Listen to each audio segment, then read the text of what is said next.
As much as you might not want to think about it, you may find yourself in a situation where you have to change a tire by yourself. The good news is your owner's manual has very easy to follow instructions.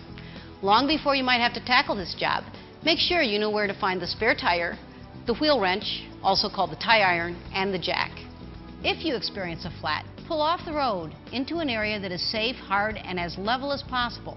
Once you've stopped, to prevent the vehicle from moving, put the gear shift in park if you have an automatic transmission, or in first or reverse if you have a manual transmission. After you've stopped the vehicle and turned on the hazard lights, properly set the gear shift, apply the parking brake, and remove the keys from the ignition, and do not allow passengers to remain in the vehicle. To be even more certain that the vehicle will not move, you should put blocks at the front and rear of the tire farthest away from the one being changed. That would be the tire on the other side at the opposite end of the vehicle. Now grab your floor mat to use as a kneeling pad. Since you will already have done a run-through of this, you know exactly where to find everything. Before you lift the car with the jack, while the weight of the vehicle is still on the tire, loosen the lug nuts. This keeps the wheel from turning as you force the lug nuts loose. Depending on the style of your vehicle, you may have to remove a wheel cover first. Turning the lug nuts left loosens them. Turning them right tightens them. So just remember, left is loose, right is tight. Raising the vehicle with the jack in the wrong position can damage the vehicle and even make it fall. To help avoid personal injury and vehicle damage, be sure to fit the jack lift head into the proper location before raising the vehicle. Never get under the vehicle when it is supported only by a jack. Your owner's manual will have the specific location where to place the jack. Turn the jack handle clockwise to raise the vehicle.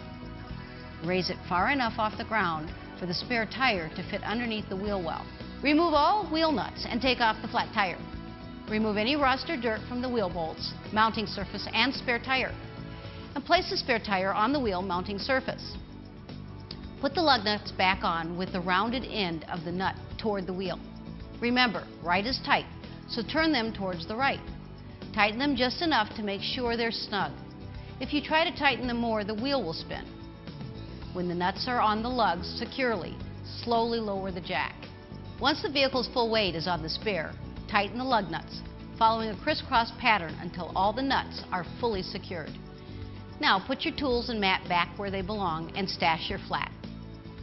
Follow the instructions in your owner's manual for proper storage of your tools and flat tire. It's really important to take the vehicle to the nearest GM dealer or service station as soon as you can to have the nuts tightened with a torque wrench to the proper specifications. Mr. Goodwrench can also tell you whether your tire can be fixed or if you need a new one. If you need a new tire, a trained GM technician can help you determine which brand and model is right for you. Remember, many GM dealers now sell tires. They are the best qualified experts on replacement tires for GM vehicles. To keep your tires in top operating condition and to get the proper new tires when you need them, just see Mr. Goodwrench at one of the nearly 7,000 GM dealers nationwide.